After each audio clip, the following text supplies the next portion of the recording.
Well, then I say welcome to everyone. Welcome to this public event. We are very happy that we can add a public event to our conference so that we can bring our ideas to a broader audience. I don't know how many people from outside of the conference are here, but this will also be on live stream, so I guess more people are with us than we can see. We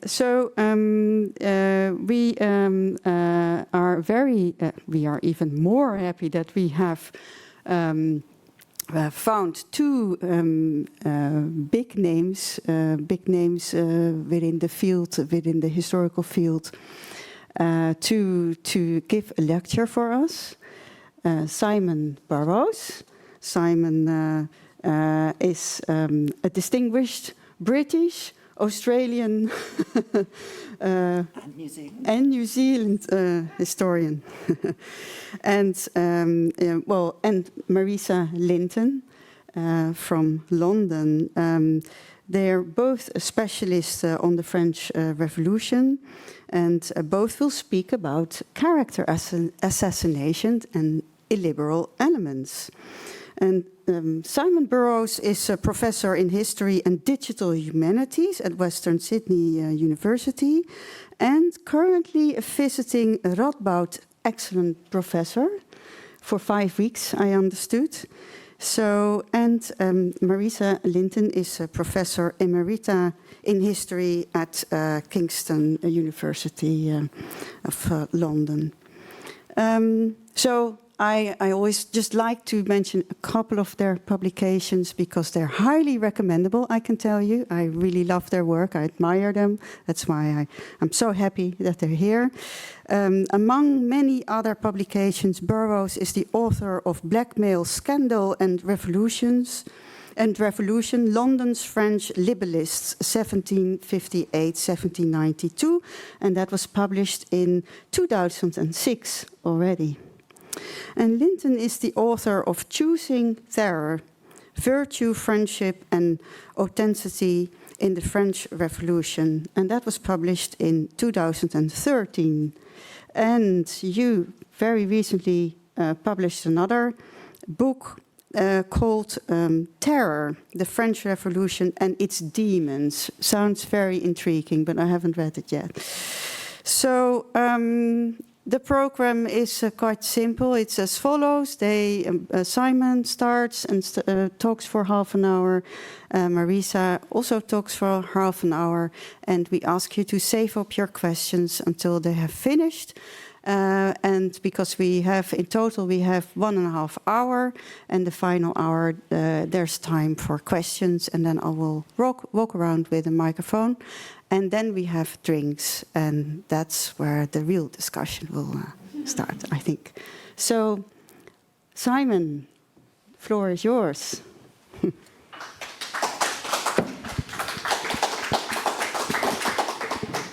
Thank you so much, Edwina, for that introduction. And obviously, I'd like to begin by thanking the organisers of this wonderful event for inviting me.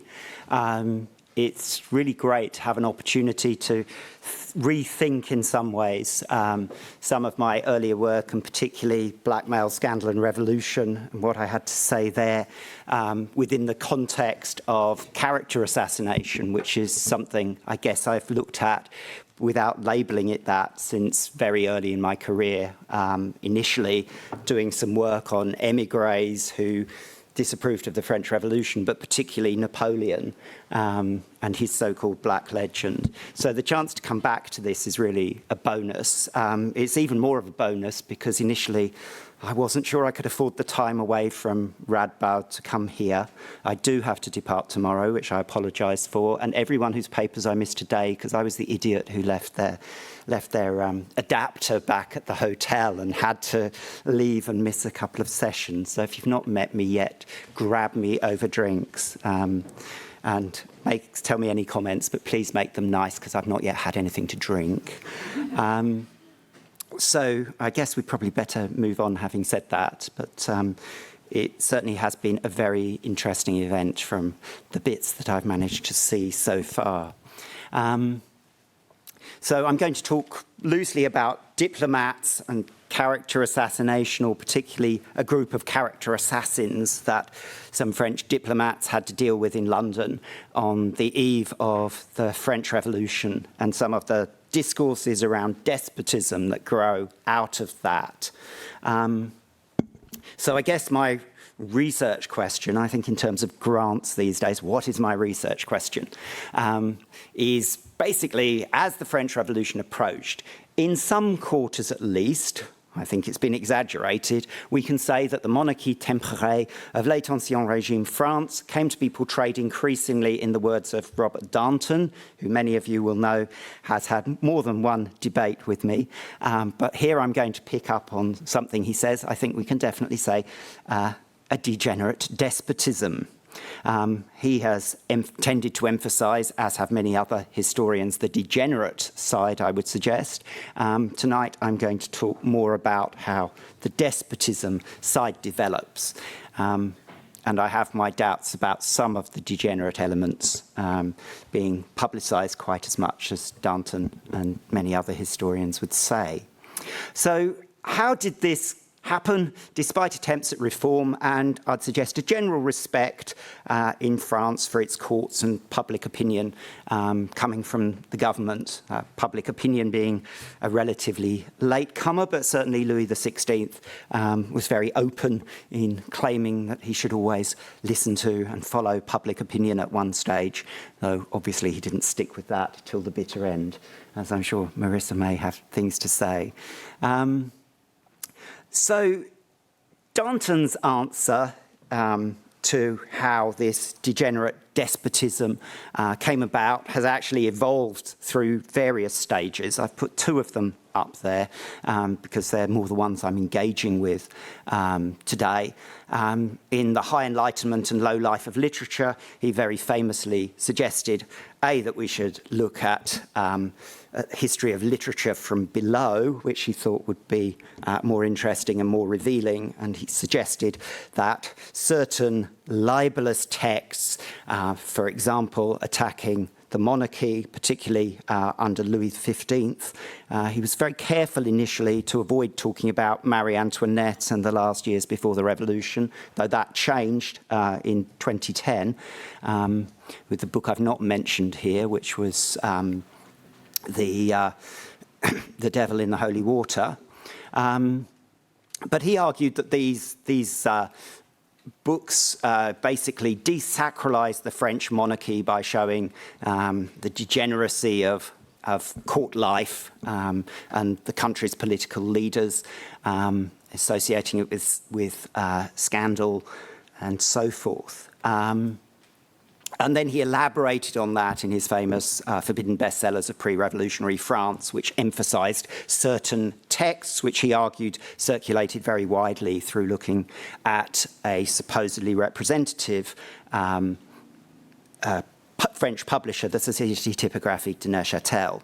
Now, there are actually all sorts of problems, and I don't want to revisit the work on the French book trade that I have done recently very far, but firstly, I think that Danton's work and some other historians who followed him tends to suggest that there is a huge illegal sector, and in fact, Roger Chartier and one or two others have actually sort of said this might be 50% of all books circulating in pre-revolutionary France.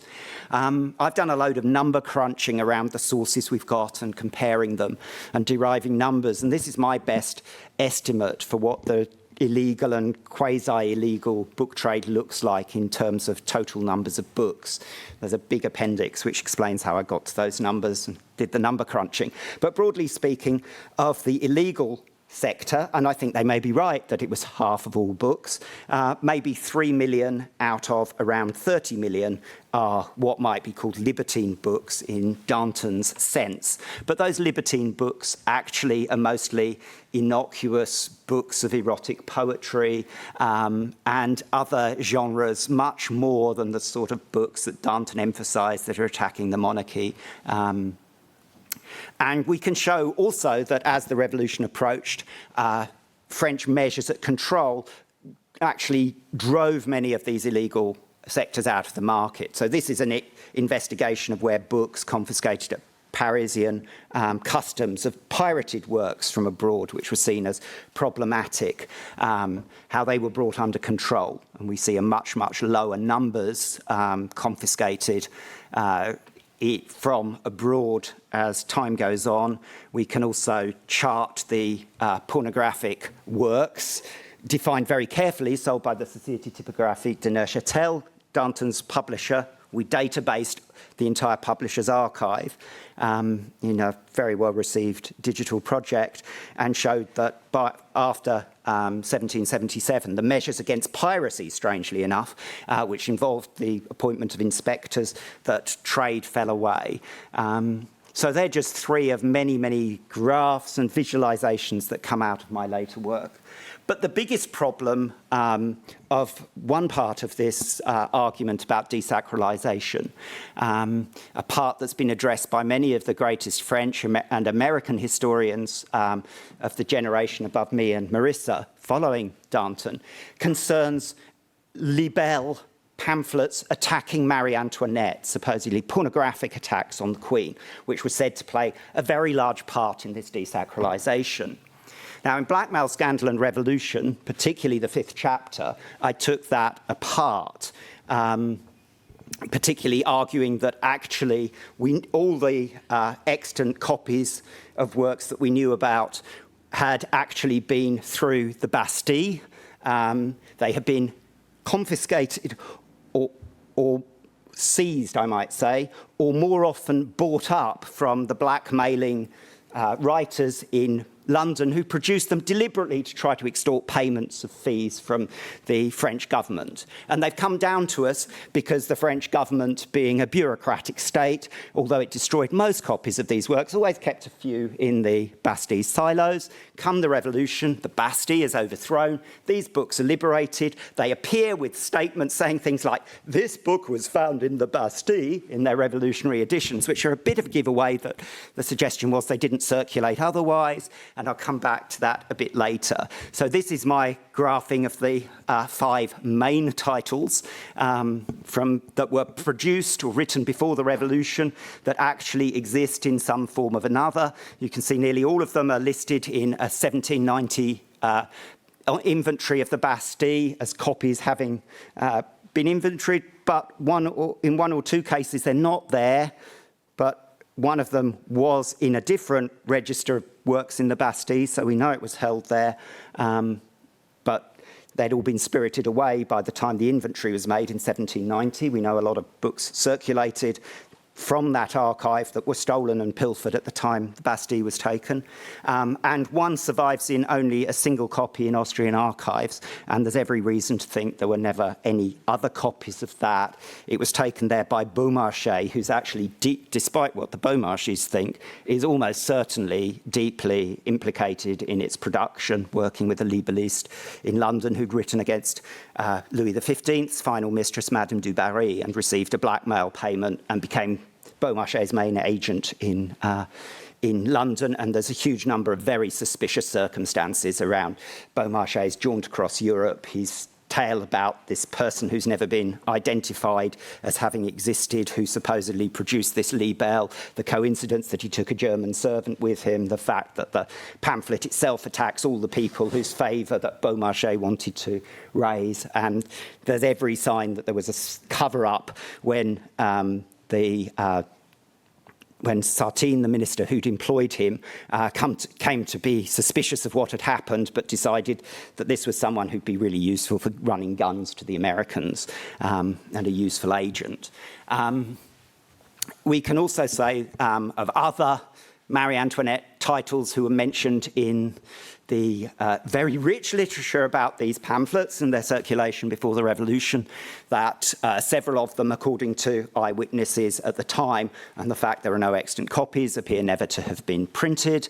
One, Le Lever de l'Aurora, the first pamphlet against Marie Antoinette, wasn't actually pornographic from the accounts we have of it, but it was almost certainly just a manuscript circulating at Versailles where power was concentrated, certainly not something that went to the wider public.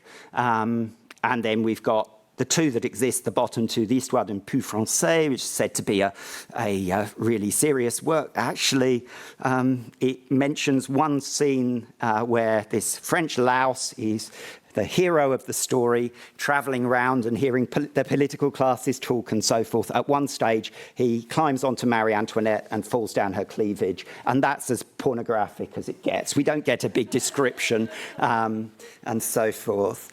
And the Supplément à l'espion angloise, I had to read 10 times to find what was supposedly the attack. It was not a pornographic attack on the Queen, but it was a statement that in English would translate to something like, the Queen loves France almost as much as she loves the King, and the implication was that she was making love to all of France, supposedly.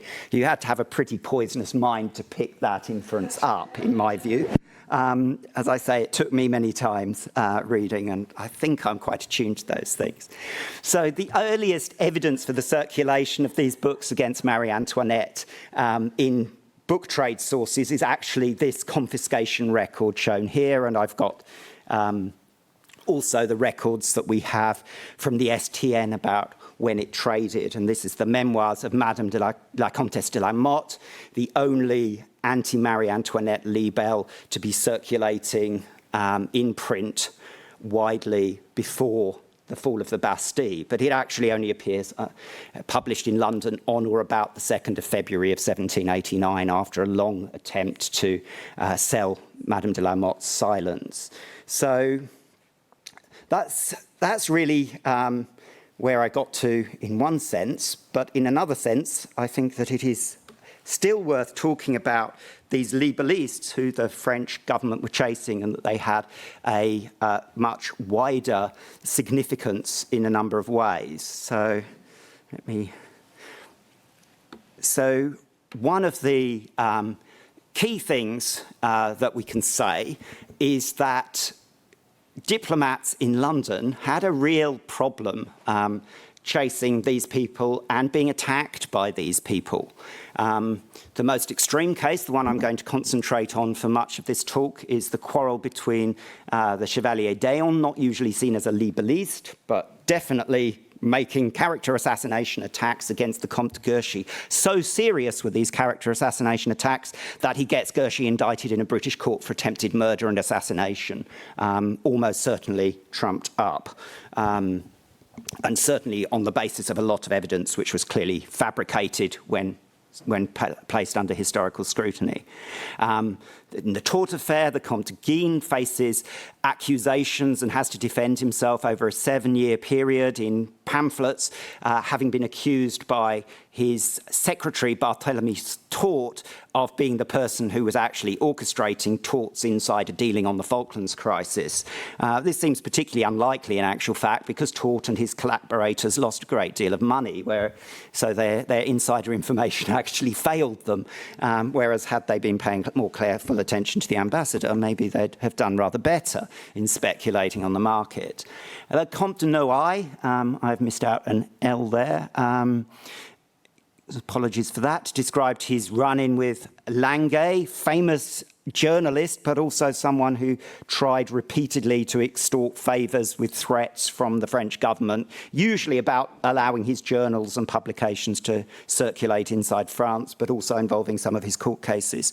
Noailles' experience, he described dealing with Languet as the worst incident in my embassy.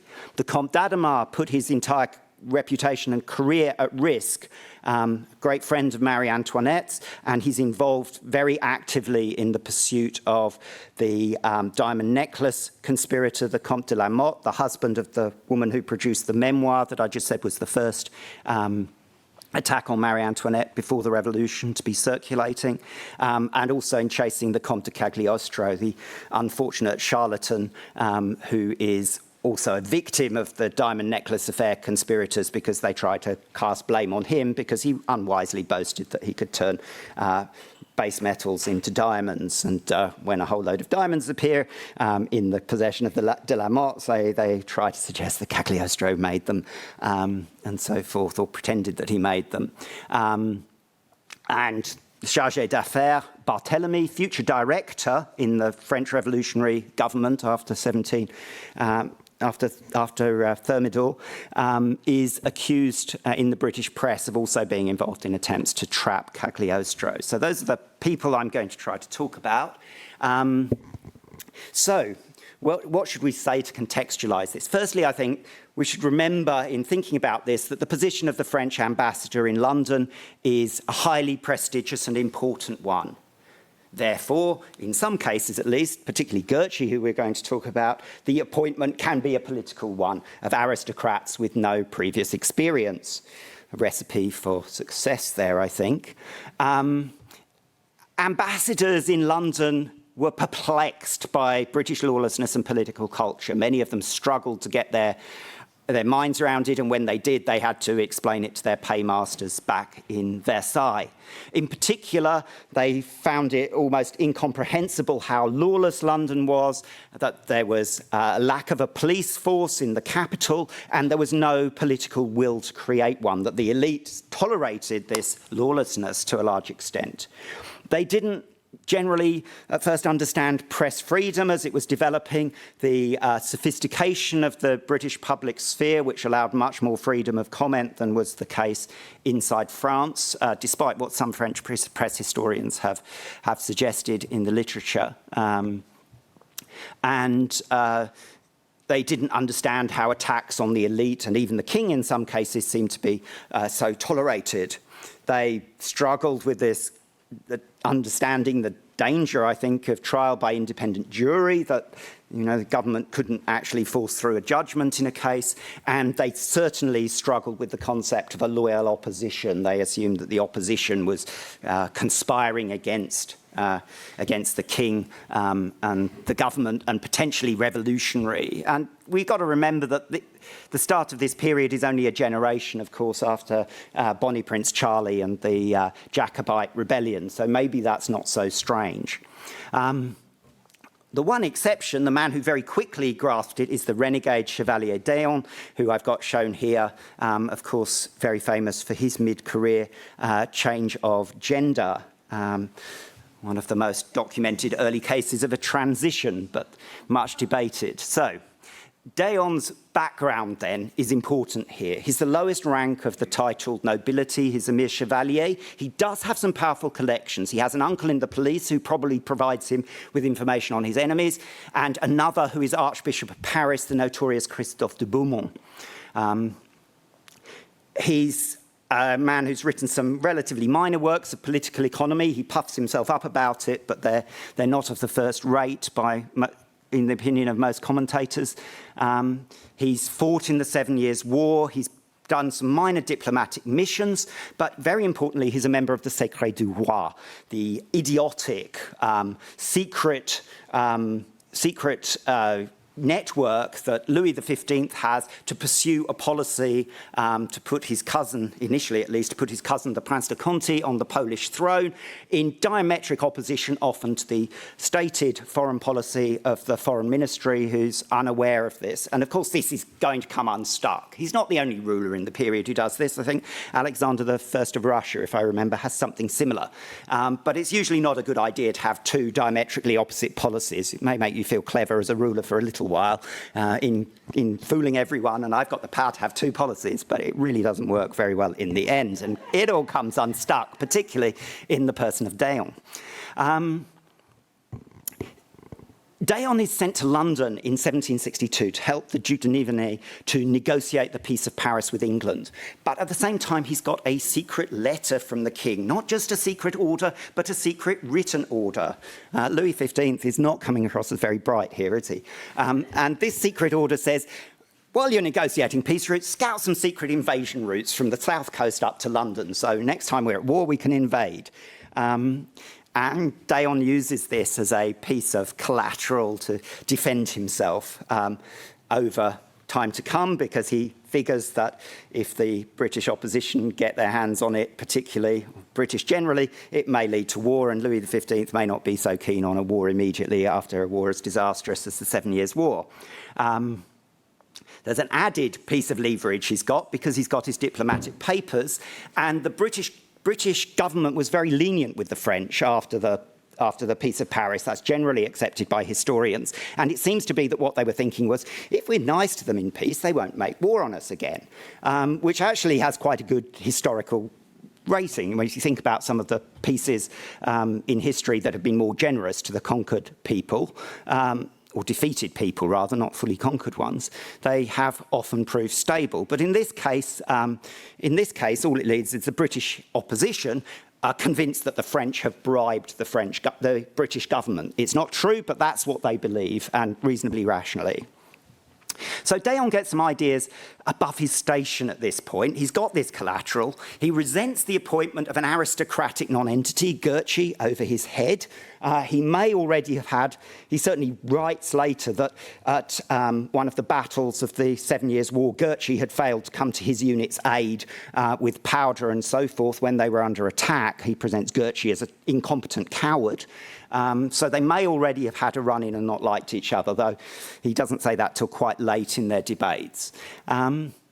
And in addition, d'Eon decides to start claiming money from the crown. He's not rich, and as the Secret du Roi is marginalised as a result of faction fights at court, he refuses a recall. He starts claiming that he should be paid money that he said he spent in the service of the crown. And finally, when Gurchy arrives, they start quarrelling about the money that d'Eon has spent to furnish Gurchy's embassy, Gurchy's home. The two were the same, and it was standard practice for a diplomat awaiting his replacement to come in the French diplomatic service to buy a house and furnish it ready for the new ambassador to come. In this case, this standard practice obviously goes spectacularly wrong. d'Eon came out with a whole load of allegations against Gurchy in papers and pamphlets. Above all, he claimed that Gurchy hired a man called a novelist, among other things, Pierre-Henri Tresac de Vergy, to kill him. And he actually challenged Tresac de Vergy to a duel. There's some suspicious goings on there, but it's far from clear that Gurchy actually did such a thing. He also argued that Gurchy's master of horse, Stephen Chazelle, spiked his wine so he could be kidnapped, and that he did this actually at a dinner in the embassy. He suggested this was part of a wider conspiracy by Madame de Pompadour, the king's mistress, and the Duc de Praslin, the foreign minister, to displace the Broglie family, who were at the head of the Secret du Roi and whose activities Pompadour and Praslin had stumbled across. And he suggested that there were a number of other things about Gurchy in the British papers, and particularly a once-off extraordinary intelligence, or as it was called. He suggested that Gurchy had suborned British artificers to go and serve France. That was treason in someone doing that. It was actually a serious offence. But he also ridiculed the ambassador as penny pinching, sort of maybe based on their original dispute, but deflecting. So he suggested the ambassador did things like make his retinue have a picnic en route to London so they didn't need to eat it in an inn. And this obviously was well below what an ambassador of France, the supposedly most powerful monarch in Europe, should be expected to do for the dignity of their employer. He suggested that he was so mean in paying his servants that he suggested to them all that they smuggle goods under coverage of diplomatic immunity to make money and therefore undermine the British economy. And he even suggested that at the birth of a royal heir in London, he didn't provide the celebrating crowds with the customary fountains of wine, but just a few bottles of beer standing there for the first comers. The outcome of this was the publication of d'Eon's diplomatic correspondence, the Lettres, Mémoires et Négociations, which had the double purpose of threatening the French that more things would come out from the rest of his papers. He kept most things back, and particularly that little secret note he'd got, tell us how to invade Britain. And he also covered Gurchy in ridicule by repeating some of these things. Gurchy didn't take this lying down. He persuaded the British to bring an ex officio libel case against d'Eon, so it wasn't brought by Gurchy himself. d'Eon was found guilty and he absconded to Surrey, where there's strong evidence that he first experiments in dressing as a woman, and he's an outlaw for 3 years, until Tresac de Vergy, the supposed assassin, comes forward with a bombshell testimony that he was indeed hired to kill d'Eon. But there are lots of fabricated details in what Vergy comes up with. He suggests that he was first hired in a meeting with the Comte d'Argental. The problem with this is that Dayon, in previous attempts to blacken Vergy, had suggested that Argental had actually thrown Vergy from his house, so that didn't look likely. He suggested that Praslin had instructed him to destroy Dayon, and again, that doesn't fit with the correspondence that we have between Praslin and Vergy that survives. He also suggested that the date of the interview where he was told to do this was well before the quarrel broke out between Dayon and Gurchy, which again looks suspicious, not impossible. But above all, the suggestions around Chazelle about the poisoning of his wine look totally unlikely. Firstly, because Dayon himself admitted other guests fell ill. So that looks more like food poisoning of all the guests rather than one being targeted with a pill in the wine. But more importantly, Dayon and Vergy suggested that Chazelle had fled once it became known that Gurchy was being chased for conspiracy to murder and assassinate Dayon after Vergy's confession. So the problem with that is that it doesn't show Chazelle's guilt that he fled, because Chazelle fled well before that. And the reason he fled was that he was an inveterate wife beater. He was probably only just married. Dayon had actually suggested he must have fled because he was only just married, so he must have been terrified to leave his wife behind. In fact, we know from court documents that he was a wife beater. His wife fled from him, took refuge in a house in a tightly knit neighbourhood of houses, and Chazelle threatened to burn her house down and therefore most of the rest of the neighbourhood. And we know more about this because 3 officers were sent to arrest Chazelle at the embassy. The Gurchy, proving Dayon's suggestions that he's ill-fitted for an ambassadorial role, I would suggest, responded to this by tearing up the arrest warrant, by throttling one of the bailiffs sent to make the arrest, by imprisoning them shortly, by insisting to the British that they be tried, and so forth. So this was a diplomatic incident which the British just about managed to tamp down on.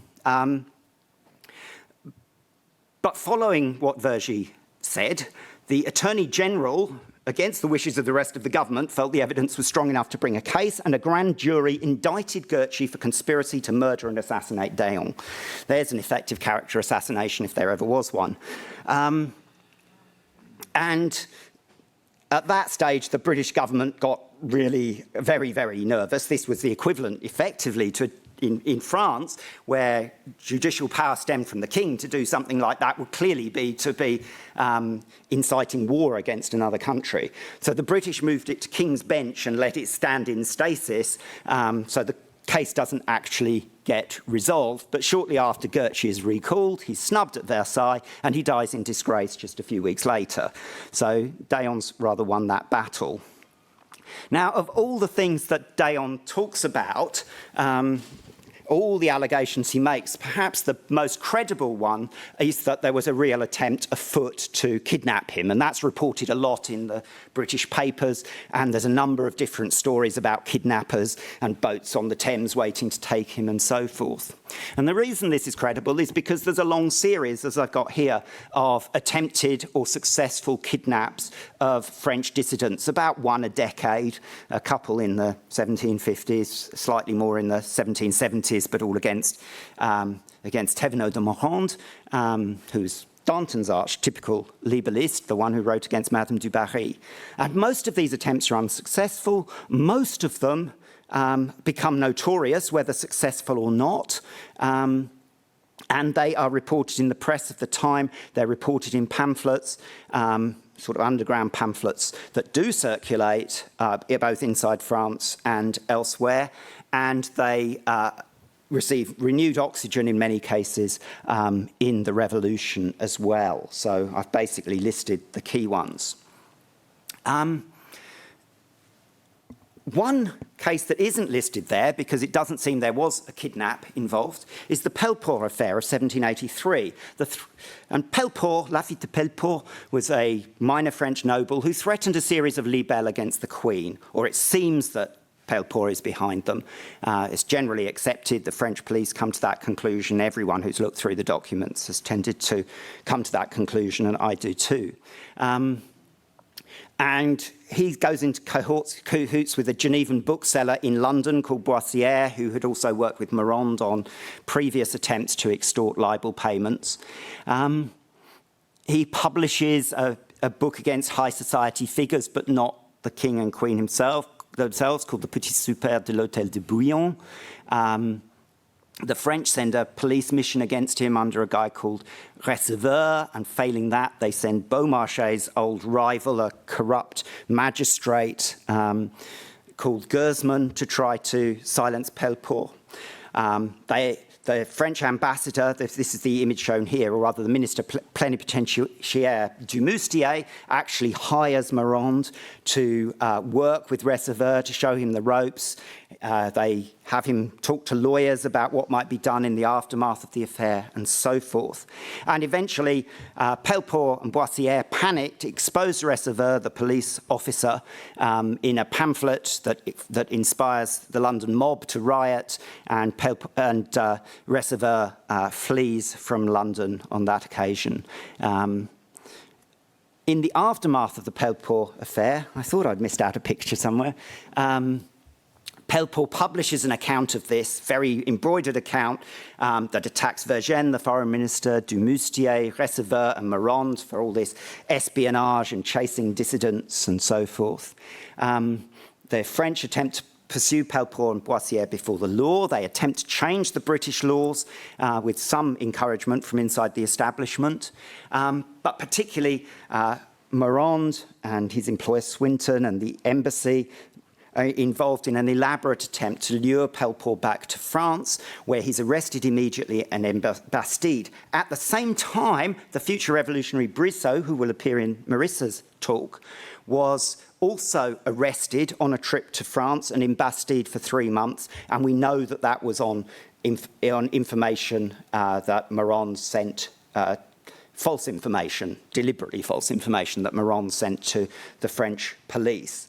Brissot eventually persuaded the police minister that he was innocent, and the police minister actually hires him. Lenoir hires him, probably as a publicist, though he describes him as an agent. Robert Danton very famously found his evidence that he said that Brissot had been a police spy for him, but in fact, there's 2 extant versions of the manuscript, and what Danton didn't report is that in the first, Lenoir crossed it through and changed the reference to him being a spy, and in the second, it doesn't appear, and I think the reason for that is that Lenoir didn't want to describe spies, have many spies in his account, because he was trying to get the patronage of Napoleon's police minister, and therefore everyone who he'd previously thought of as agents and spies in a loose sense suddenly became carefully defined.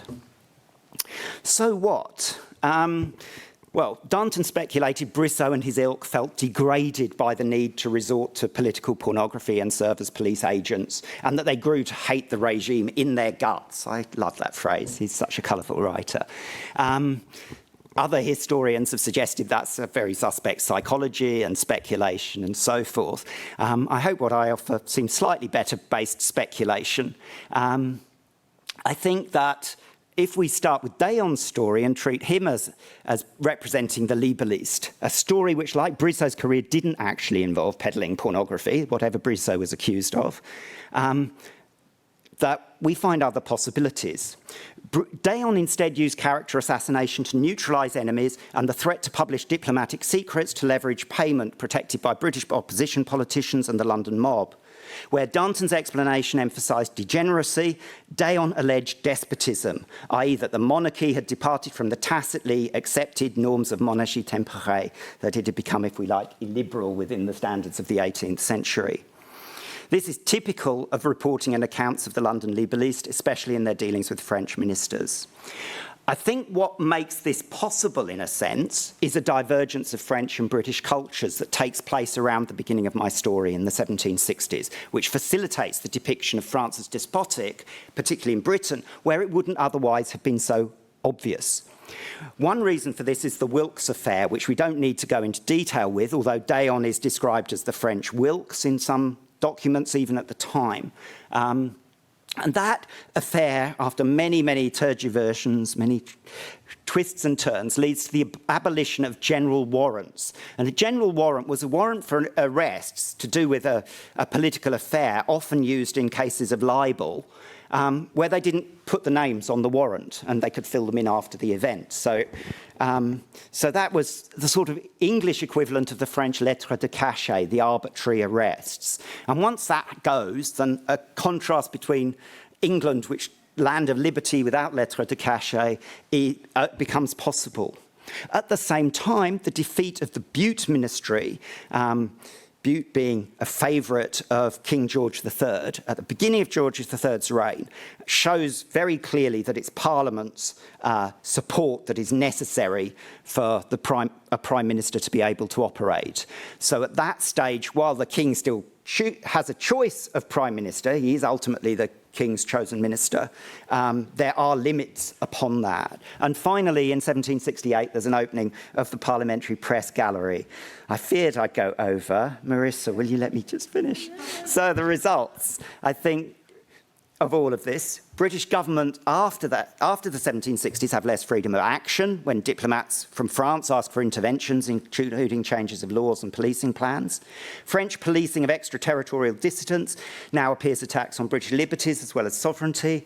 British diplomats, recruitment of and liaising with former liberals like D'Eon, Morand, Beaumarchais adds a complexity to the story.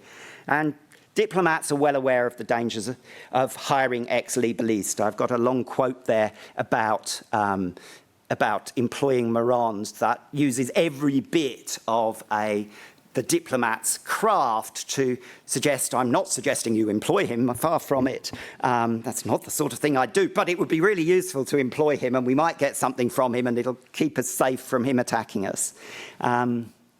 So short term, the impact of the liberalist interactions with the diplomats was often a containment of risk, particularly the hiring of Morand, where Adhemar says Vergennes, the French minister, was always generous to him. He knew without showing fear, it is vital not to embitter these sorts of people who, by their skills at writing, can do much harm. However, come the revolution, all these stories of payoffs that are known and the discovery of texts begins to have a very different impact. Revolutionary reprints of two works I've mentioned there very specifically talk about the court's attempts to suppress them, suggesting no smoke without fire.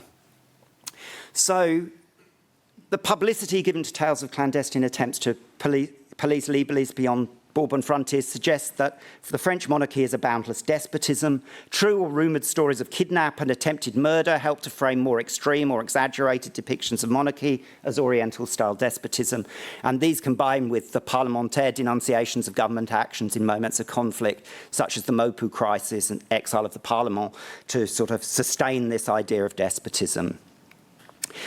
We get these allegations are given fresh oxygen by the exposés of the Bastille archives and the police archives in the Revolution, again by Brissot's friends, particularly Pierre-Louis Manuel, the absurd sexual and political slanders that against the Queen that emerged from the Bastille's secret book depot once the Bastille is taken, and from Madame de la Motte's pen form foundational texts for an initially absurd blackmail-inducing, payment-inducing myth of a sexually libertine Queen, and then the Queen's involvement with right-wing ministries in their plots to suppress the revolution by force in the July and October days adds urgency to the weaponization of these texts and others, which add the story, not to the sexually insatiable Queen, we get the bloodthirsty enemy of the French people, and those things are reflected in the appalling allegations made against her at trial.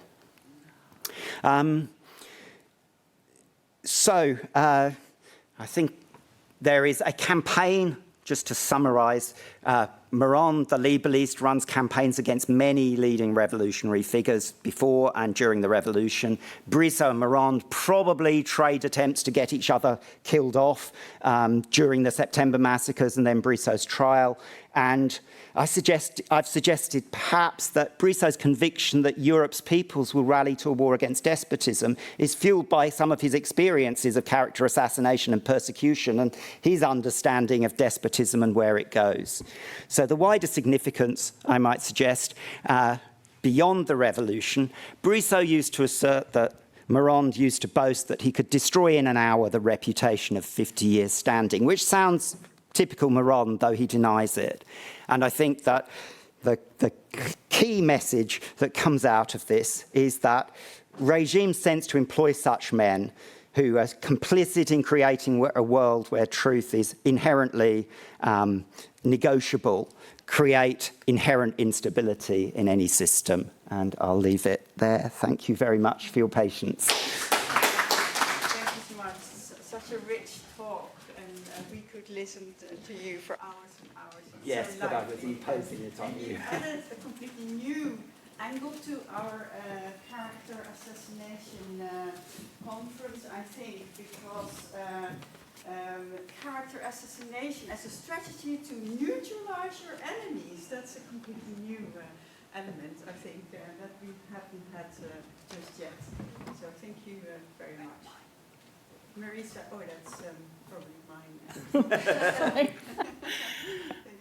Marisa. Okay.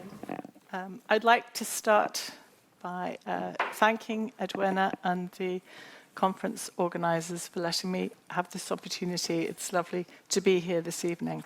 And it's quite late in the evening for you to be sitting through a talk. So I'm going to reward you by trying to make this as pain-free as possible. Although the first thing I have to talk about, I'm afraid, is rather painful.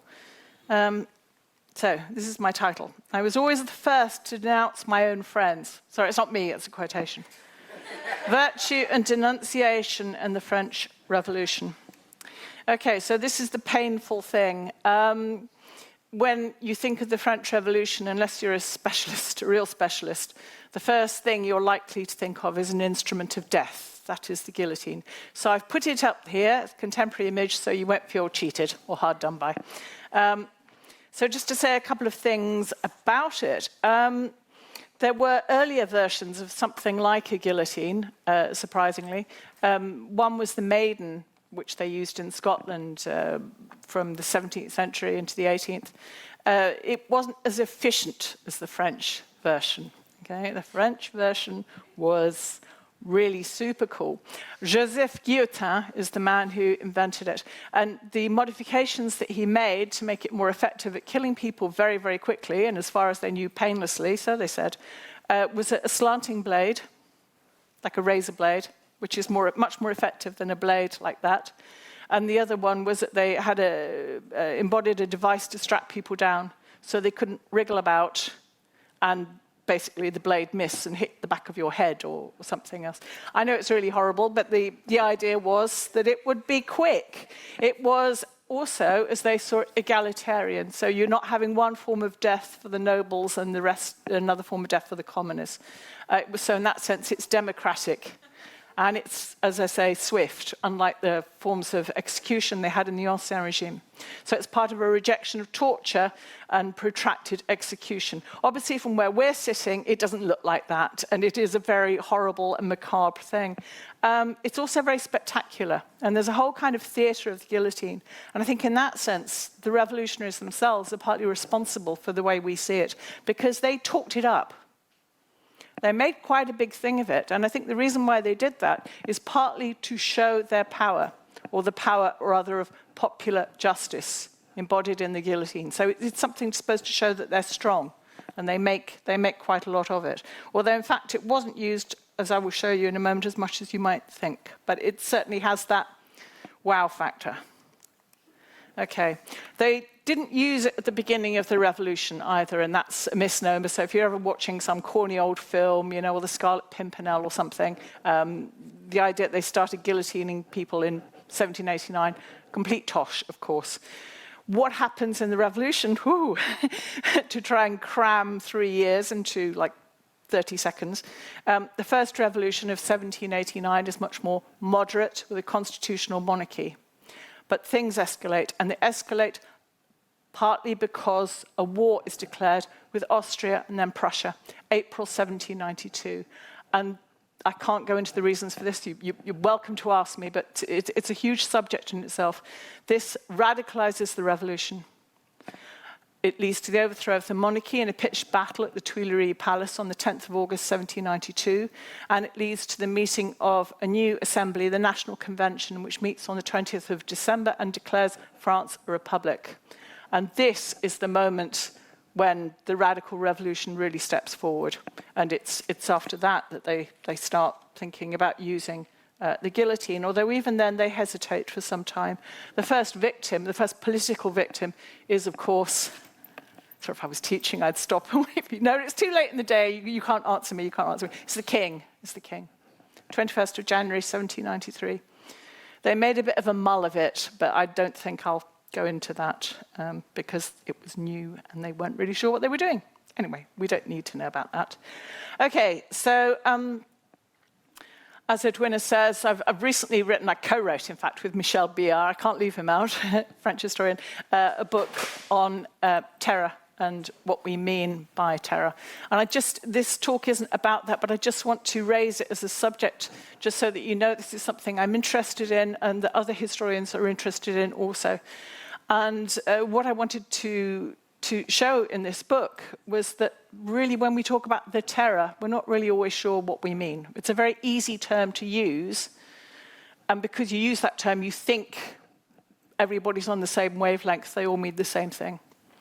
And one of the things that Michelle and I said is to call it the terror with a definite article and a capital T kind of reifies it. It makes it a thing, and we all know what the thing is, we assume. And so this can be very misleading. Now, I'm not arguing for a moment that the revolution did not bring a lot of violence in its wake. For sure it did. I wouldn't say that, of course. I wouldn't say that at all. But what I mean is you have to think about what that terror was, what forms it took, why it happened. Another problem is if you call a certain period, usually the period when the Jacobins were in the ascendancy, the period of the terror, it kind of assumes that everything before that period wasn't about terror. There was no nastiness, and everything afterwards also wasn't about terror, but all that bit in the middle was all about terror, and that also is rather misleading. So we just really want people to think about it. I also particularly dislike the term reign of terror for a lot of reasons. Partly it's a retrospective term. They didn't use these terms at the time to describe what they were doing. And reign of terror seems very personalized, about one person's kind of rampage, and it wasn't like that. It was horrible in many ways, but it wasn't like that. Revolutionaries themselves, when they spoke about terror, that was what the other lot were doing. Or sometimes they talked about terror as a salutary thing, because terror is an old word before the revolution. So terror is a salutary thing that they were using to impose justice or to frighten France's enemies. Everything that happens has to be seen in the context of war. War changes everything. So they speak of harsh justice and coercive wartime laws rather than terror, which they attribute to their enemies. And you could argue, certainly Michel Biard and I argue, that it's rather more accurate to see, rather than see it as the government of terror, a government of exception or crisis government that did some really, really terrible things on the way. Okay, figures for deaths. Right, 2,639 were guillotined in Paris, so this is where that guillotine comes in. Very horrible for the people involved, but actually quite a small number when you think of 20th century terrors, and this is where you start to think about kind of what that means. The total number of death sentences, including Paris, 16,594, of whom 75% were people who took up arms against the revolution, so fought against it. Many people also died without formal death sentences, summary executions after uprisings. Many died of sickness in the prisons, which were never meant to hold so many people. So they were indirect victims in that sense. So the total has been estimated as maybe as many as 50,000, only a few of whom, relatively few of whom, were guillotined. Most were shot. But this excludes the figures of those who died in the war in the Vendée. in Western France. In that civil war, if you don't know it already, this is part of the kind of the sort of the way the revolution has been kind of, mystified. Actually, that's where most people died. There's been an estimate, something like 250,000 people were killed, casualties on both sides, the people for the revolution, the people against. There were many atrocities, massacres. It was very, very horrible, but it was a civil war rather than a legalized terror. And that really is where people mostly died. But if you don't know about the Vendée and you only know about the guillotine, this is because of this whole myth of what was really going on, and that's how these things work. People, we all like our myths in history, we like our certainties, but it wasn't quite like that. Okay, just to show you briefly, these are figures of the executions. You probably can't see the small numbers, and I haven't got my glasses on, and I can't see them either, so we're all really at a bit of a loss. I think it's more than 100 is the black areas. And yeah, oh God, I can't see. 50 to 100 the dark grey, yeah, 10 to 50, no, I'm there. Actually holding on to those glasses. 10 to 50 is the light grey. Fewer than 10 are the white areas. And what that shows you is a hugely patchy incidence. This is not like a Stalinist terror. It's not. It's not a uniform thing directed against an entire population. Most of the people were killed because they took up arms against the revolution. Very horrible, but it's not quite the same thing.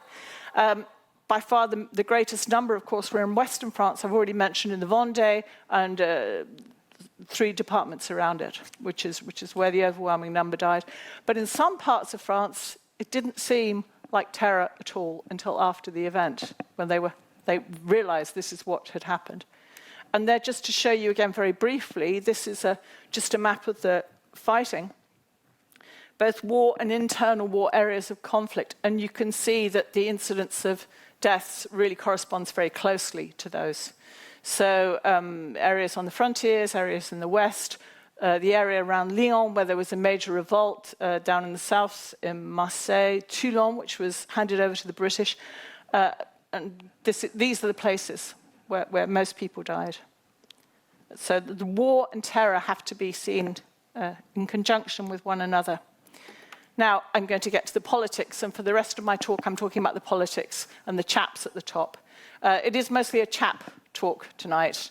There were women, but they weren't, by definition, they were not allowed to participate at the top. You can ask me about women, I'm very happy to talk about, but 30 minutes, not doing it now.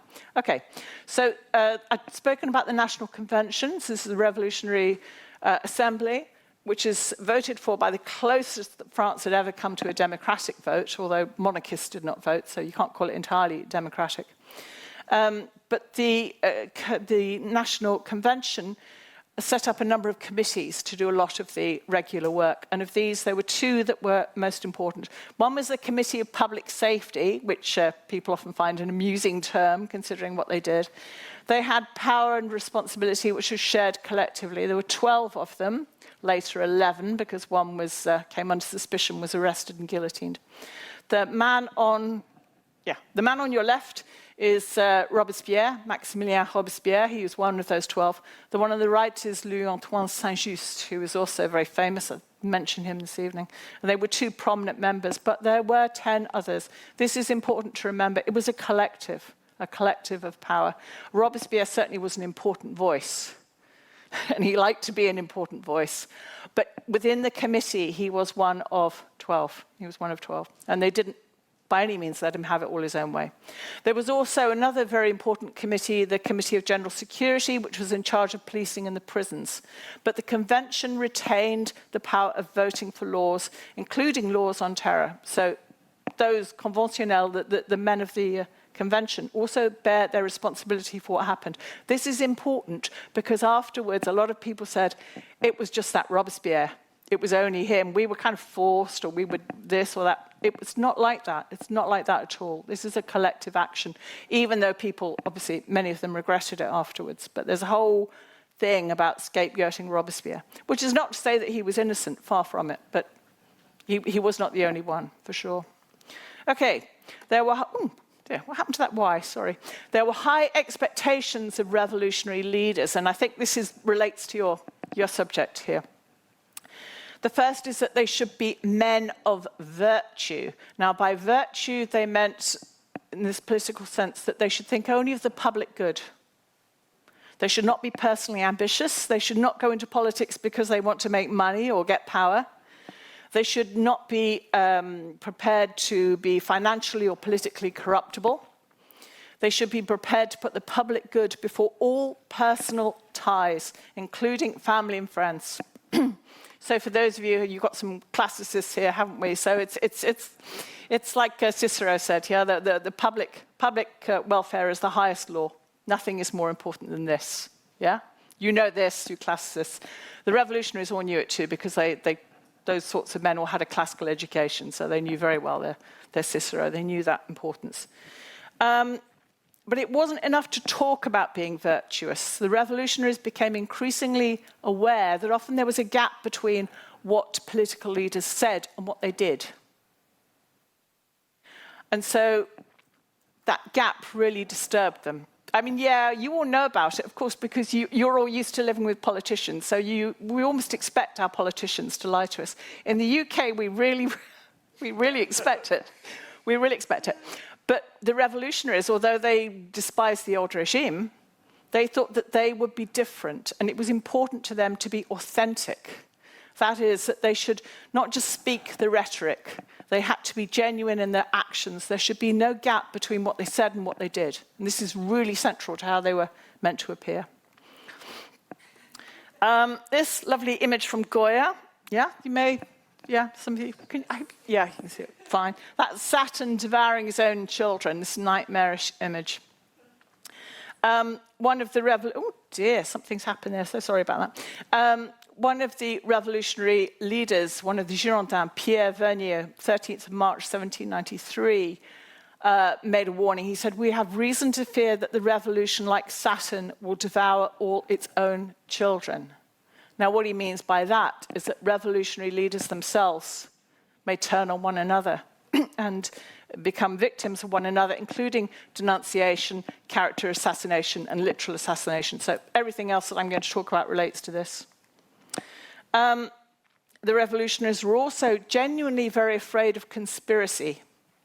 They got some of their knowledge of conspiracy, of course, again, from the classics, from Sallust, Cicero again. But they attributed many of the things that were happening in the revolution to the actions of ill-intentioned men. So royalists and aristocrats, they believed aristocrats were behind a famine plot, so-called plot to starve the people by buying up grain and hoarding it to put up the prices. And also that many revolutionaries were agents of the foreign powers. So this leads them to a fear of the enemy within. That is, a fear that revolutionaries had been bought by the foreign powers and by royalists within France and were perfidious traitors to the patrie. This is absolutely something that concerns them, genuinely concerns them. Genuinely does. And I think if you don't understand that fear is genuine, even if it's often misplaced, you won't get what is going on with them. But they have a genuine fear. And again, the problem is authenticity. How do you know what is in a political leader's heart? How do you know what he's really about? How can he prove to you that he is sincere, that he is a man of virtue? It's a very difficult thing. And in this war context, it becomes very problematic. So this high expectation of revolutionary leaders and this need to prove your virtue might even mean that you have to die to prove it. You know, what's the ultimate thing that shows that you really didn't care about the money or the ambition or the power or the women or the... if you're prepared to die for it. And two of the members of the assembly were killed fairly early on and became revolutionary martyrs, famously painted by Jacques-Louis David, who was the great artist and also an ardent revolutionary, member of the Committee of General Security and friend of Robespierre. And he painted these, I included the dying Marat because it was on the poster, so you might like to know where that comes from. I could tell you about Marat if we had the time, but we don't. You can ask me in questions. But he's assassinated by Charlotte Corday, who comes to his house with a kitchen knife and says, you know, she really needs to see him. and he receives her in his bath, and she stabs him, one blow just there, and it went down into his heart. I mean, it's a pretty lucky shot, I think. I don't think she'd been practicing. And this is another revolutionary, Le Pelletier de Saint-Fargeau, who had voted for the death of the king. And that night, a monarchist stabs him in a cafe in the Palais Royal. And so he's painted on his deathbed. We don't have the original because his daughter later destroyed it, became a monarchist and destroyed it. So that's why we only have the engraving. But originally, David presented these to the convention in November 1793, and they stood at the back. So if you can imagine yourself sitting there, the president of the convention is there, the speaker's rostrum is here, and behind on either side would be these paintings. And I think very powerful. They're meant to show revolutionary politicians what is expected of them. This is the ultimate price they should be prepared to pay to prove that they are genuine, to prove that they are authentic. And you see their nakedness, their vulnerability, and their blood. Pretty powerful stuff. Okay. Right. Another thing that's very important, but very, very problematic, is political friendships. Now, these are idealized, but they're also suspect. And many prominent revolutionaries became friends because they're sharing the same aims, and this brings them together. And friendship is idealized as equal, pure feeling. But it's linked to old regime corruption, and it's seen as secretive and behind closed doors and conspiratorial. And there are instances of loyalty and betrayal linked to friendship. So friendship can be a very problematic thing. Also because your friends know the truth about you. You may know that many politicians, the people they are most frightened of are not the ones in front of them. They're the ones behind them because they know what you've said when you were drunk and you had them round to dinner and your tongue was loose. And these are things that come back, it's used against people. To show you these interconnections of friendship, this is to recall Camille Desmoulins, who was a revolutionary radical and journalist, and he married in December 1790, a wedding attended by many fellow revolutionaries, including Brissot, whom you have mentioned, who becomes a Girondin leader, and Robespierre, who were witnesses at this wedding. And this is a picture, an image of him later and his wife, Lucie, and their baby, Horace. But these groups of people turned on one another. Brissot intimated that Robespierre was in the pay of the Queen, not a genuine revolutionary. Louvet, another Girondin, accused Robespierre of aiming to make himself dictator, he said, on the floor of the Jacobin Club. Desmoulins also did the same thing and denounced Brissot, the man who'd been the best man at his wedding, and his group, the Girondins, in a pamphlet called Brissot Unmasked. And this image of the unmasking, Desmoulins is very clever with words, and what he says is basically, the man you thought Brissot was, he was never that man. This is the true person. When I'm denouncing him, I'm telling you who he really was. And this is a language that they adopt in a widespread way. Now, the factional conflict between the two groups in the convention, the Montagnards and the Girondins, and I won't tell you who they were because I don't have time. I hope you already know, but you can ask me. This intensified and it becomes very bitter. In March 1793, this is a crucial moment. The immunity of deputies from arrest is removed, proposed by a Girondin. From that moment on, you can be arrested for having the wrong opinions, and your fellow revolutionaries in the convention could vote for your arrest. This is a terrifying, very dangerous thing. Henceforward, no one felt safe, and henceforward the deputies too were subject to terror. Financial corruption is linked to political corruption, so that people who seem to be making a lot of money out of the revolution, this is seen as suspicious, they could be politically corrupt also. Deputies are accused of conspiracy and treason and of being the enemy within, in league with the foreign powers and the French royalists. And in the context of war, this is very dangerous language. And this leads to something I've written about called the politician's terror. Now, the trials of deputies weren't typical of trials by the Revolutionary Tribunal. No political leaders sent before the Revolutionary Tribunal in the year 2, that's September 1793, for the following year, escaped the death sentence. Not one of them. Not during that period. Marat had escaped before, but not during that period. These were trials characterized by mutual fear. Deputies denounced one another and gave evidence against, and gave evidence against one another. And these trials were stage managed. They're not about justice or establishing truth. They're about killing your political opponents. Of the deputies of the National Convention, the numbers varied, but started at 740 and went upwards. 86 met unnatural deaths during the life of the convention, 86. Most under their guillotine, though a few committed suicide to preempt public execution. It's a horrific figure, I think. And nearly a third of the deputies, around 220, underwent arrest at some point from different sides, many of them after the fall of Robespierre, which took place in Thermidor of year 2.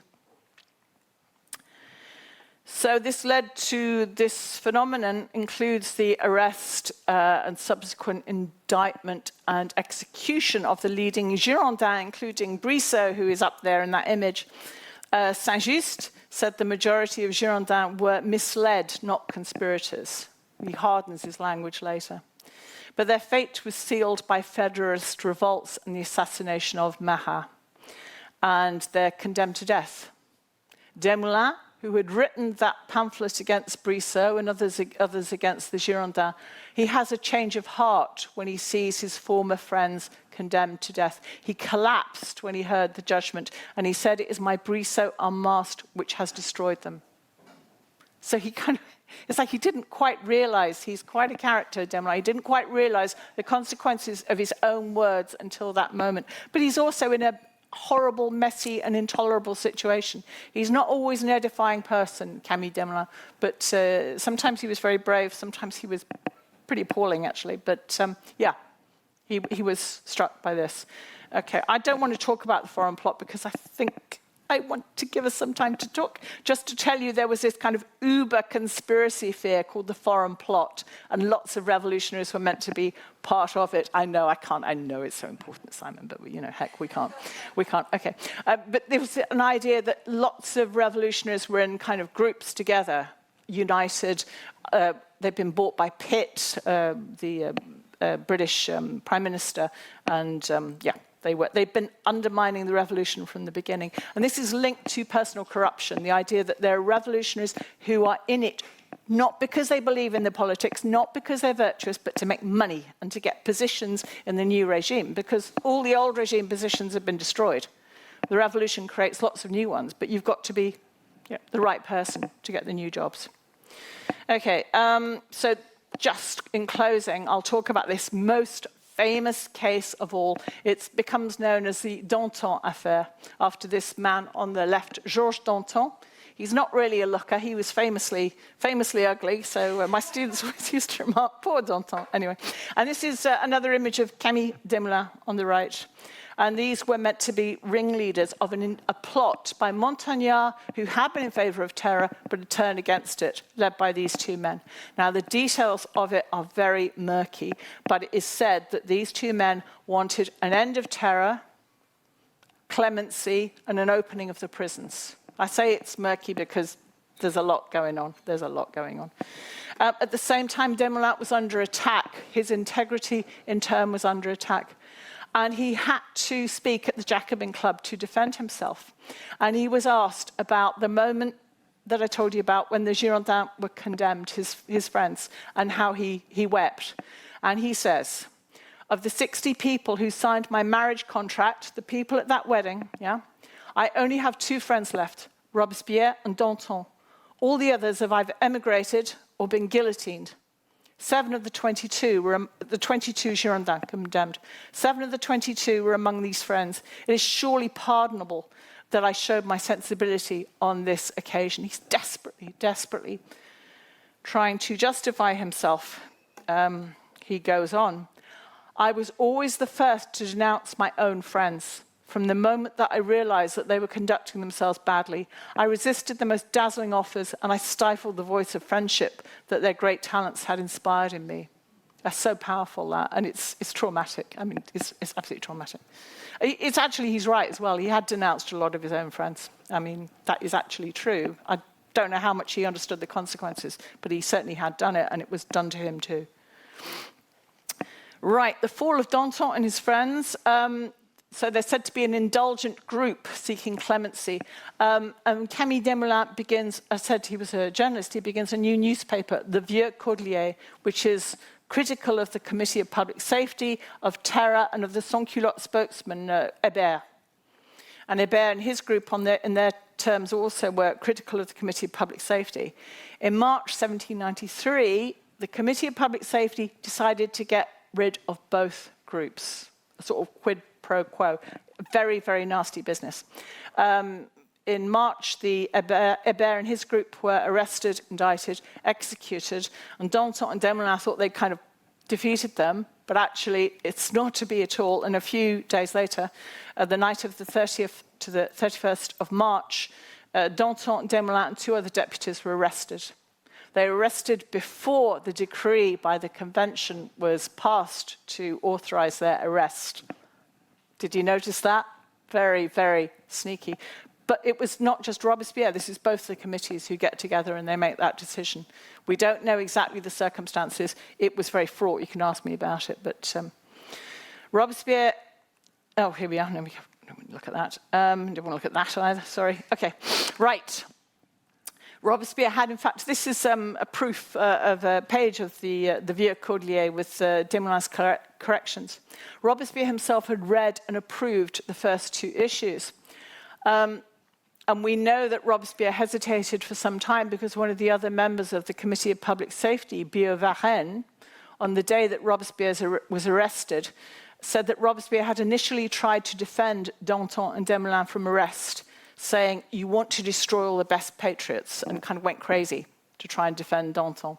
But when he accepted that these 2 men had to die, he went all the way. There was no holding back. And Robespierre wrote a draft form of notes that Saint-Just then used to paint a picture of their misdeeds, which the convention voted for after Robespierre had intervened to say these men should have no privilege. It's horrible, horrible business. That's the arrest warrant. I don't know if any of you can actually spot the signature of Robespierre, but it's, I should have brought out a pen.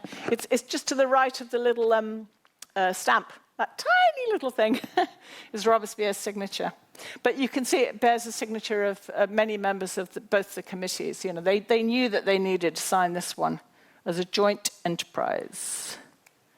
And this is my last image, is Danton being, sorry, I had missed out a step here, of course, which was that he was put on trial. He did get a trial, but that trial was a very, very much what we call a show trial. It's not typical of what the Revolutionary Tribunal did, but it did happen in the case of Danton. It was manipulated and cut short to block the defense. It was absolutely notorious. If any of you have seen the film Danton, some of it is not right, but some of it is really good. I think some of it on that trial is really, really good. So Danton and other deputies, including Fabre, who's the one who'd made up the whole kind of foreign plot story in the first place, were tried together as accomplices in the foreign plot and found guilty and taken to the guillotine on the 5th of April, 1794. And I'll just close. You know, there are many apocryphal stories told about people's last words. I like to think that Danton's last words were true. He is supposed to have said to the executioner, once I am dead, don't forget to show my head to the people. It's worth it. I think it's quite okay, that's it. Yeah. So, are you still awake? Yes? Okay. Okay. Just say your name first. Hello, Rupert Younger from Oxford. First of all, thank you, both of you. I know it's late, but they were terrific presentations and super interesting. I learnt an enormous amount. The question I've got maybe is, it sort of unites both of your presentations to one extent, which is that I'm struck by that when you're activating mass groups of people in support of whatever you're trying to do, revolution or slander in any way, both of your tales involve this idea of a sort of collective zeal to outdo the next person, to become the best revolutionary, the best denouncer. What accounts for this idea of of zeal in these movements. Nazism, we heard about Nazism earlier as well. Nazism also exhibited zeal amongst the SS and other people who were trying to outdo their fellow officers, their colleagues, their friends, in being seen to be the very best, right at the edge of what they were doing. And your denouncers in the conspiracies, that was the same. Yeah. Am I right in thinking that zeal is a feature of all of these things historically, and what accounts for that? I'm not very happy at having the revolutionaries compared to the SS because that wasn't my question. No, fair enough. But you could say that anyone was zealous. What is interesting to me about the French revolutionaries is that they don't start out like that. I wasn't able. I had half an hour, and I'm talking about denunciation and death. I'm showing you what happens after some time. But they do not start out like this. They do not go into politics in order to kill people. Robespierre is one of the things he tried to do, the many things he tried to do that nobody took any notice of, was to have the death penalty abolished altogether, May 1791. He thought it was inhumane, barbaric, didn't work. He was one of the radical revolutionaries, Brissot also, and many others, who spoke out and said that Jews should have equal civil rights in France, because before they were, the Ancien Regime was, there were legal discriminations according to people's religious beliefs, and he thought that was wrong. All citizens should be equal, and the poor should also have a vote. He also spoke against slavery in the colonies, but this is a very, very fraught point, but he did speak against it. So he starts out by having, and he spoke out against the war, for God's sakes. I mean, there's Brissot, who was a real kind of mouth, for war and how it was going to flush out the conspirators, and he means the king and the queen. But Robespierre, he has many good things about him. If he had died in December 1792, and I told you he was a great guy, you'd all go, yes, these are good things, But he didn't die in December 1792. Other things happened. And yes, at that point, yes, his zeal does come into it then, but the aims were very, very different initially. But what Robespierre believes, what they all believe, all the people that stay in politics, is, as I quoted Cicero, that public good, public security is the highest law of all. Nothing can take the place of that. And it's the logic of that, is partly of that. So that's his kind of his philosophical position and the position of many others. But there's also this personal element of it, which I think is very, very kind of chilling, which is what I did talk about tonight. How can friends turn into enemies? How can people that kind of talked about brotherhood and loved one another and so forth, how can they hate one another? And I think sometimes the emotions of revolutionary politics that I've written about as well, those emotions can kind of flip. And the early period of the revolution is characterized by what they call patriotic fervor. This real excitement, this real idea, we're going to change the world, we're going to do this, we're going to do things that no one has ever done before, and this is beautiful, and this is fine. But when it goes wrong, it goes so very horribly wrong, and they feel that their fervor, I suppose you could say, gets twisted, and fear has a hell of a lot to do with it. I don't think you understand a lot of what's happening here until you appreciate that they were really frightened. They were not immune from arrest, even though they don't admit to being frightened, but they are. Yeah. You go to answer. I was going to answer, actually. I was Sorry. going to say a few things. I just guess, going back to the people that I'm interested in, but also the early years of revolution, and right through to the terror, the subcurrent to what Marissa said was these people generally believed that they were acting not only in self-defense, but self-defense of this revolution, which ideologically they'd hoped would change the world. But just in terms of sheer violence, work has now been done on all the great revolutionary journées, the moments in the 1789, 1790. It's always the forces of order effectively those who are tied to the royalists and the regime who open fire first when there's peaceful demonstrations, or what the revolutionaries think are peaceful demonstrations. Standards of violence are probably higher, tolerance of minor acts of violence and lawlessness probably higher in those days than our own. And there's the troop movements around Paris that are thwarted in July and October that are associated with them. So, you know, in one sense, they have experienced plots. They know that there are people who are out to get them. Many of them flee abroad and set up armies there, and they include members of the royal family. So there is every reason for being paranoid and seeing these things. But what happens is they come to see enemies among themselves as well, because the fear it becomes so intense, because much of Europe is out to get them. I'm very sympathetic to the revolutionaries in the sense, I think, what would all of us do in their situation? And we've probably all been through moments of idealism in our lives, and there's a sort of mass hysteria about that zeal in the early parts of the revolution, and the different ways you can show that enthusiasm. David paints the wives of all the artists of Paris turning up at the assembly and giving all their jewels freely as a gift to help deal with the financial problem at the very beginning of the revolution. And that represents a repeat of something that was done by the Roman senators' wives that he'd painted earlier.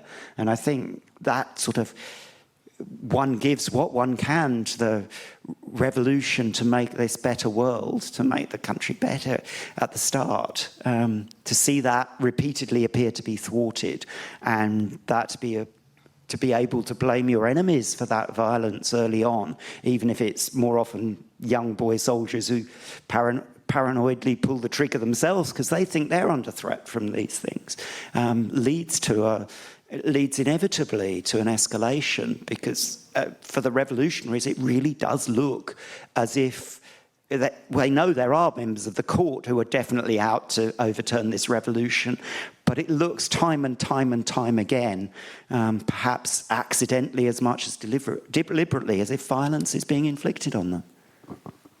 And then it goes back to these earlier conspiracies and so forth that I can talk about as part of a continuum and a way of viewing the world.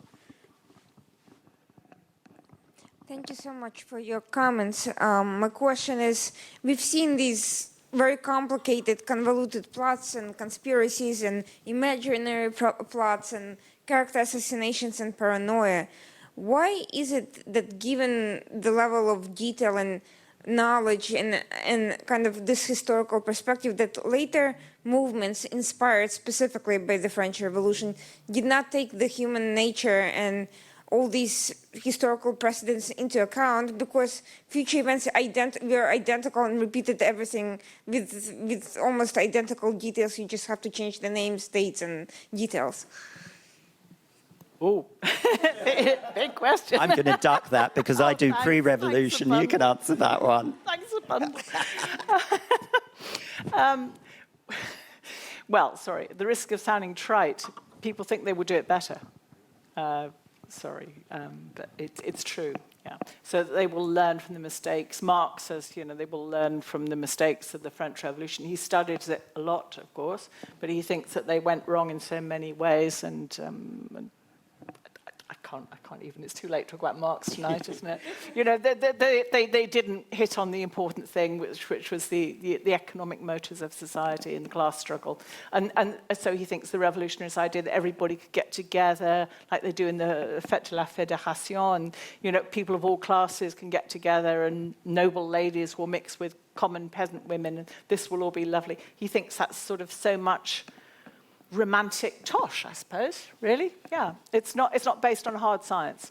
So his idea is that it's really trying. They had some of the right ideas, but they had many things that were wrong. And I think a lot of people sense, certainly Lenin, there are things that they got wrong. We will learn how to do this better. So, but I'm not an expert on Lenin, but he says, the first thing you do is you go for the banks. You don't mess about with all this sort of, liberty and equality, liberal middle-class tosh. You go for the banks, yeah. So They thought that would be a better way of doing things. And what happened there, I think we will have to leave for another evening, really, the consequences of that.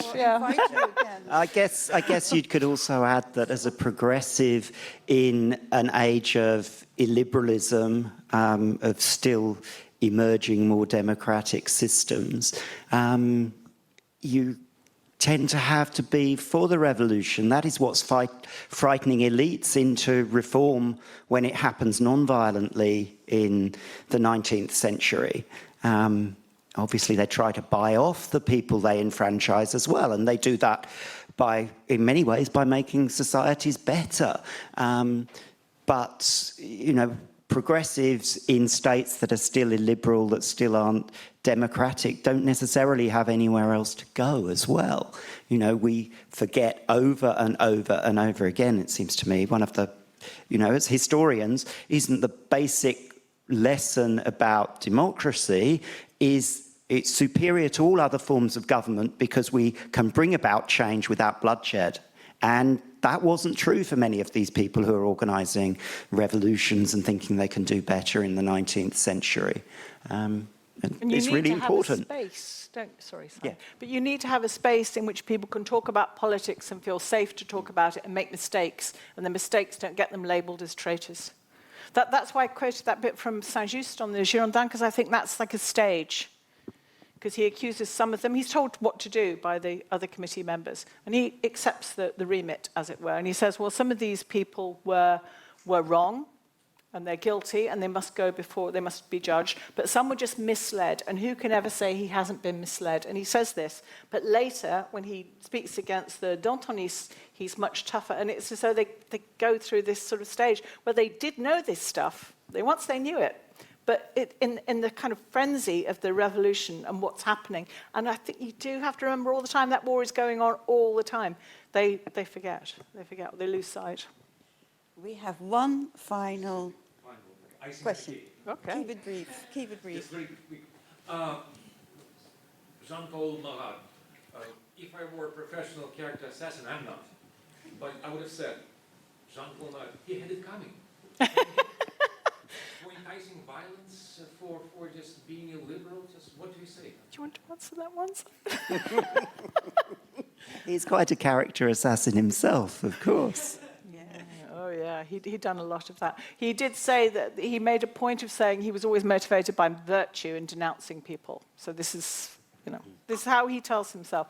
I have never denounced anyone for kind of my own good. Look at me, I'm a poor man. I've never done anything for money. I do this for the public good. That's what he said. But yeah, I mean, Charlotte Corday certainly thought he had it coming. She was willing to give up her own life in order to kill him. I mean, what an extraordinary woman. But it was a huge mistake. She knew they'd execute her because it was so flagrant, but she thought that would bring about the triumph of the Girondins. Actually, it destroys them because the Montagnards are really terrified that some other crazy woman with a knife is going to come around asking to see them. And because do this, and because they're meant to be good revolutionaries, it's very important that they be accessible to the public. And that increases their danger. They're not meant to hide behind palace walls or bodyguards. This is part of their way of speaking. And so, yeah, they must have been pretty nervous when they went out. And that's another thing I've written about. When they leave the convention, people know where they live. And it's a really risky business. So, yeah, I mean, yeah, of course you could say he had it coming. But the consequences of that were not the ones that Charlotte Corday had foreseen. Thank you. Okay. Thank you.